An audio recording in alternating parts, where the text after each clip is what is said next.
Gayatri Mahamantra with your back straight,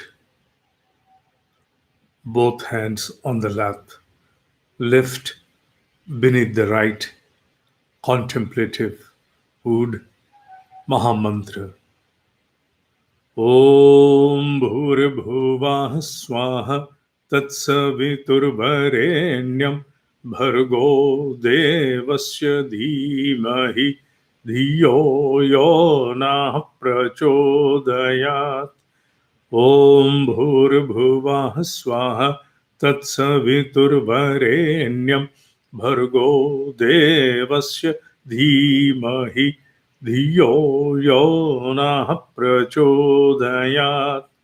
Om Bhurabhuvah Swaha Tatsaviturvarenyam Bhargo Devasya Dhimahi Dhiyo Yo Nah Prachodayat.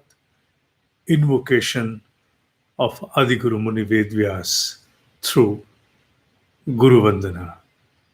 Guru Brahma, Guru Vishnu, Guru Deva Maheshwara, Guru Deva Sakshat Parabrahma, Tasmai Shri Guruve Namah.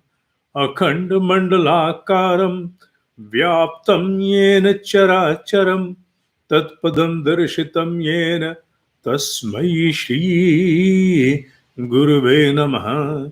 Om Shri Guruve Namaha. Avahayami Sthapayami Dhyayami Pujyami Tato Namaskaram Karomi. Shrimed Bhagavad Gita, Chapter 7, verse number 29. We once again embark upon the classroom of Bhagavad Gita that was continuing since past 10 years. But unfortunately, with the advent of the pandemic, the last class was held on 8th of March 2020. Thereafter, due to the restrictions imposed on account of the pandemic, the class discontinued for the reason that class had been ongoing in a small auditorium, in a small hall.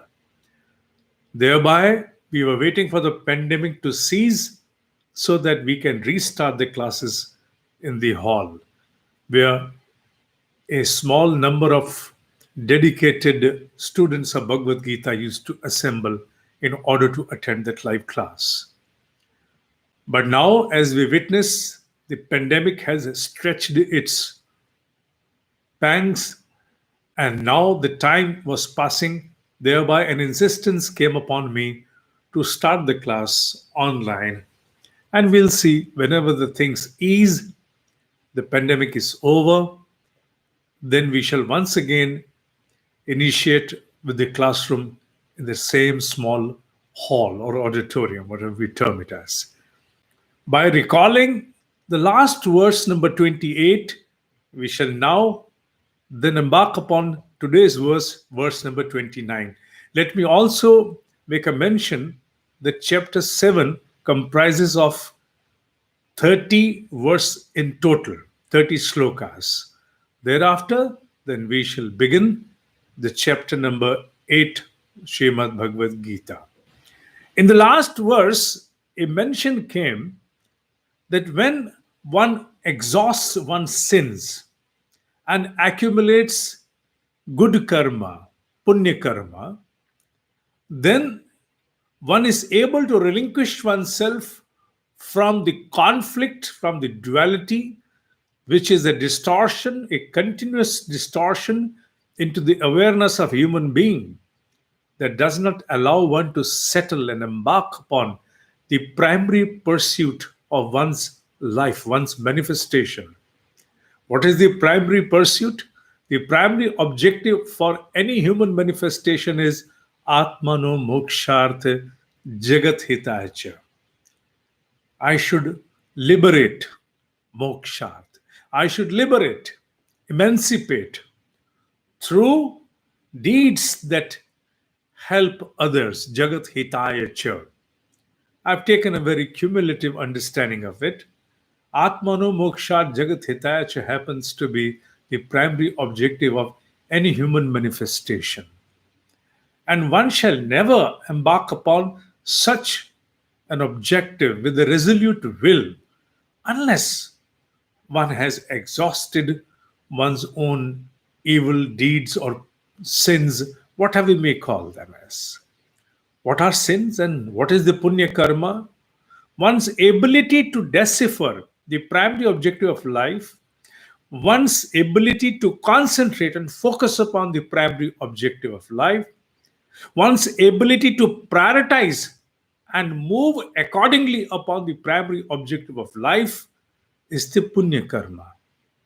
Devoid of punya karma, with the accumulation of sins or bad karma or pap karma, one can never focus. One's attention and priority shall always run after different kinds of allurements. Allurements that every moment crop through many manifestations around. Allurements that also lead to conflict, dissent, dichotomy, enviousness, animosity, and much more, frustration. So when one has exhausted one's evil karma, bad karma, sins, one is able to then embark upon the primary pursuit with a settled mind, with steadfastness. With a steadfast mind, then one embarks upon the primary pursuit. Before that, no. Before that, one is oscillating, one is scintillating, one is moving this way or that way. The position of a human awareness, human mind is so fragile that it shall never settle upon any pursuit which it has taken up towards its own evolution. That was the understanding that was drawn from the last verse. Now we embark upon the verse number 29. Here it comes. Jara marana mokshaya mam ashritya yatanti ye te brahma tatviduhu kritasnam adhyatmamam karma cha akhilam. Those that take refuge in me for liberation from decay and death know Brahma and science of soul and karma in its entirety. In furtherance to the last verse, where one has exhausted one's papa karma, one's sins, one acquires a settled state of mind. With all steadfastness, one embarks upon the primary pursuit. Let me emancipate. If there exists a dimension which is other than the one which I am belittled, I am entrapped, I am encased into, this human body, which is prone to decay by every passing moment. By every passing moment, this human body is decaying. Aging is an ongoing process which the law of the matter, one's body is subject to that. My wish will not be able to exercise much upon the ongoing process of decay, the aging. As an excellent friend of mine had composed a few lines upon this understanding by saying, as I recall it in English now, one is prone to aging and evolution both. Aging is a process which is controlled by nature, whereas evolution comes through one's own endeavor, one's own effort. One must conduct an audit to understand whether one has undergone aging or has been able to evolve as well. Now, this is a translation of the Hindi lines which go on by saying, आदमी बड़ा होता है बूढ़ा भी, बूढ़ा होना प्रकृति है, बड़ा होना पुरुषार्थ है. हिसाब लगाना होगा कि हम केवल बूढ़े हुए या बड़े भी. And the same understanding comes here also as the inevitable law of the nature. One is prone to decay. This human body, the physical manifestation, is prone to decay and ultimately death. I recall one of the great masters who interpreted on this verse by recalling Adi Guru Shankaracharya's mentioning in Vivek Chudamani, which says that there are 6 kinds of distortions, 6 kinds of disturbances, which have been termed in Sanskrit as urmi, distortions that do not allow anything to settle. Unless the water on the surface shall settle, one shall not be able to see what is at the bottom of the pond, irrespective that the water of the pond is pure, clean. It must settle, the surface must settle, free of any distortion or disturbance, no ripples atop. And unless the ripples rest, the seas, one shall not be able to see that. And those ripples or disturbances have been termed as urmis, 6 kinds of urmi. The first one is jayate, taking birth. It in itself is a disturbance. The second is asti, the isness, to exist. To have an existence itself is an ongoing undulation, it's a disturbance. It's a movement, it's a ripple being caused every moment. Then is vardhate, one is growing physically. All organs of the body are growing. That again is the ripple. Then is viparnamate, one evolves at the end of understanding. Perceptions undergo change. You evolve from one kind of understanding to another. It's again a ripple, again a disturbance. Then comes upakshayate, prone to decay, aging. And the last is nashyate, death. With all these 6 distortions and disturbances, one is not able to settle. When a human being has arrived a state where its sins have they cease to exist, and the accumulation of the good deeds, the good karma, punya karma, now has surfaced, then a settled state of mind with all steadfastness, one prioritizes the primary objective of human manifestation, Atmano Moksharth Jagathitacha. How does it manifest? If one has to translate the manifestation of the primary objective in one's awareness, how do we decipher it? It's by recalling the decay and death at every passing moment.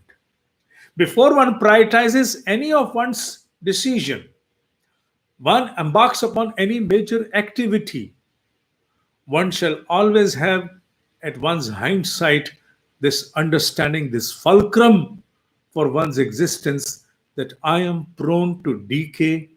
I'm inching by every passing second towards the death. And thereafter, based upon my karma, I shall again undergo an incarnation, that is birth, then to exist, then to grow, then to evolve, then to decay, and again death. Punurapi jananam, punurapi maranam, pune pune janani, jatare shayanam. Ceaselessly, this is going to continue.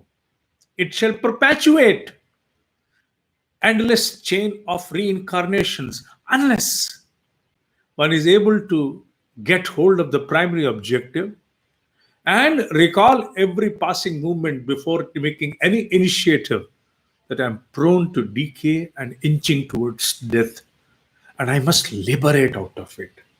If there is an existence, I withstand the understanding, like you, I am sailing in the same boat. Sahana avavatu, sahanau bhunaktu. We are compatriots into this aspect. Yes, I have not seen the dimension of existence beyond this physical one.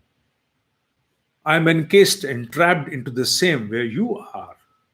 Yet the great masters have reiterated, indicated at various numerous places that there is an existence, there is a dimension of existence where Without having this mutable existence which mutates every moment, there is a dimension which is immutable. And in that immutable dimension, one is not prone to decay or death. And that dimension may not be an personal experience for this teacher or for you as my student. But one thing is for sure, that today there are certain corroborative evidences available that enable one approximate this unseen dimension of existence.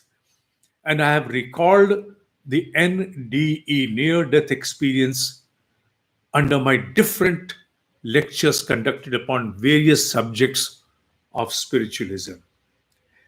Under the laboratory conditions, when people depart, heart ceases to work, the brain is dead, the procedure of resuscitation starts. They try to retrieve the human within available 40 to 60 seconds. They put all they have in themselves, and then some of the people they come back. The doctors are able to bring them back to life. And when they come back, then they are inquired, they're asked, you were not in your physical dimension, your heart was not working, your brain was dead. Where were you? What were you experiencing? Time and again, the experiences, one can draw a contour upon all the experiences.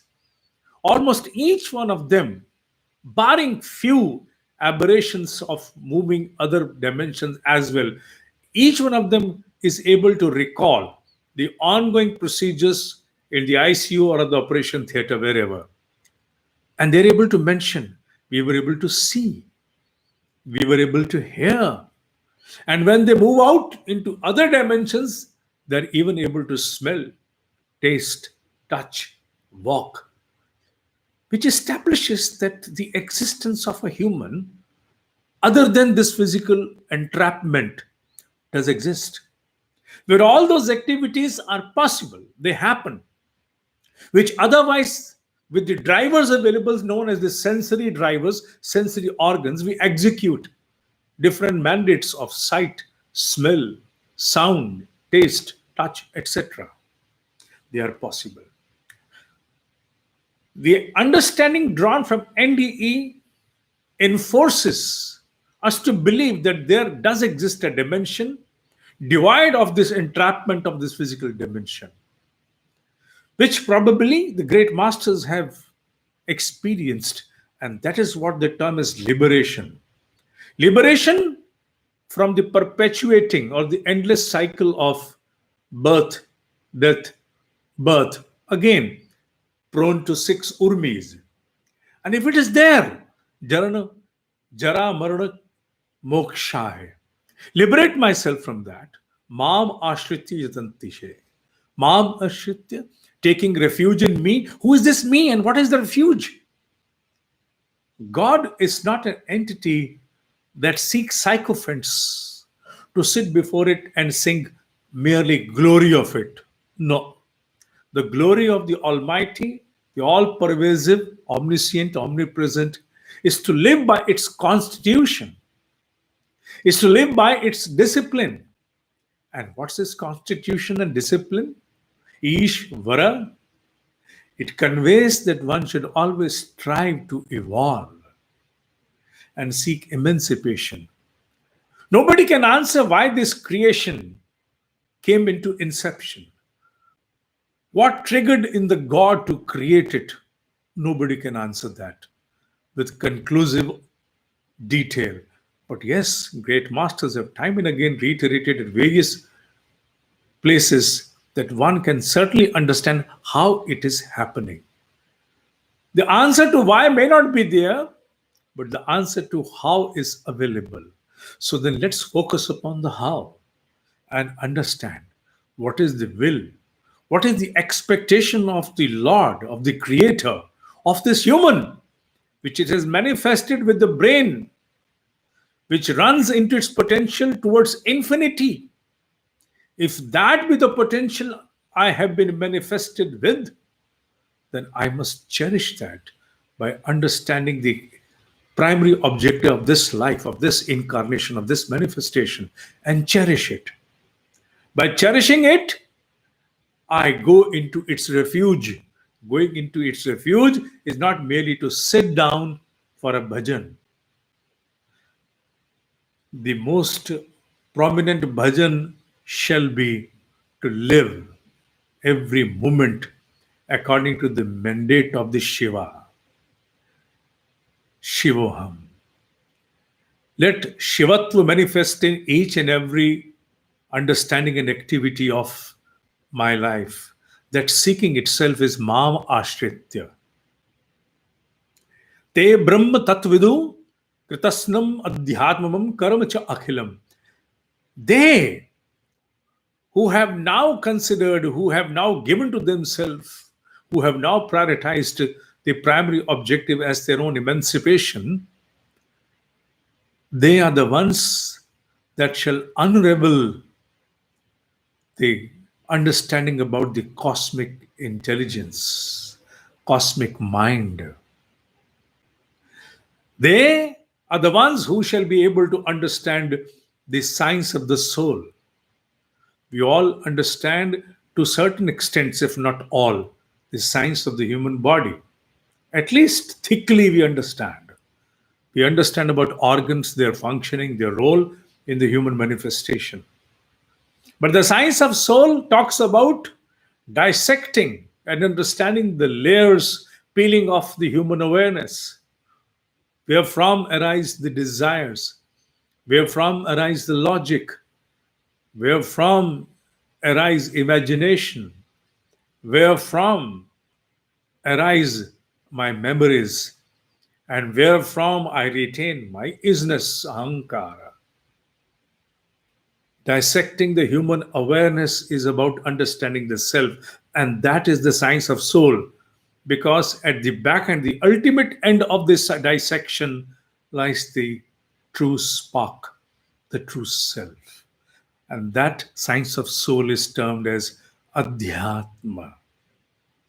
And one who is able to understand Adhyatma is certainly able to decipher the codes of the karmic bondage, karmic accumulation, and liberation from any karma. How a karma, how an activity results into a reaction, how karma yields to fruits, good or bad. Because for liberation, one must liberate from not only bad karma, but also the outcome of the good karma. If the good karma has a fallout, then to realize that fallout, one must incarnate once again to cherish that punya karma. Whereas the yogi wants none. He wants to stand at a 0 point where neither the bad karma nor the good karma, no karma, which we term as akarma, no karma is the outcome whereby the only passage that leads is towards emancipation, towards liberation, towards moksha. One understands the entirety of it. This is an ongoing process. It does not happen in one life. Lives are pooled as a preparation for this one moment of culmination, whereby one shall plunge into a dimension wherefrom one shall not return. Unless a Jivan Mukt Atma, a liberated soul, aspires to incarnate once again to accomplish some major pursuit to serve the will of the Almighty. But that's not a normal affair. As we understand, there are few souls that reincarnate again to serve the cause of the Brahma. In general, the understanding of this verse enables us to conclude that if at all we have now inclination, if at all we have entrusted element, interest element within ourselves that creates a bent of our mind towards seeking towards a higher dimension, a higher evolution. Let us understand that to a great extent we have been able to exhaust our bad karma. We may suffer experience on various counts, and we may bring it to ourselves and understanding that there is a lot which is impending. But the fact is, if there is a craving, if there is a yearning, if there is a deep dying urge within ourselves to evolve, then believe me, our bad karma have exhausted to a great extent. A decimated residual portion probably must have been left that we must exhaust.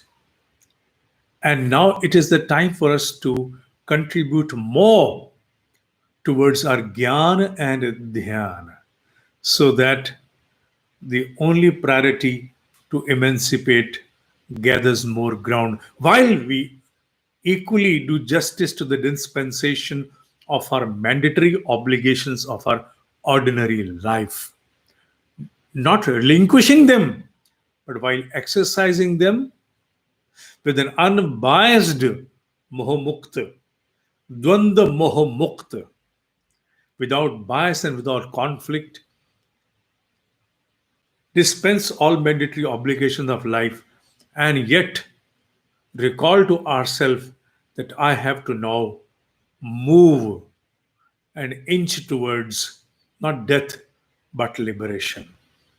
This is the understanding that we draw from the verse number 29 of the chapter 7. More to come in verse number 30 in the next classroom, which shall be conducted on the last Sunday of the month. This classroom is scheduled on the second and last Sunday. In Hindi, the live broadcast it happens at 7:30 a.m. and in English at 9 a.m. That was all for today. More to come in the next classroom. By then, Om Hi Satya Hai. Om Hi Satya Hai. Om Hi Satya Hai.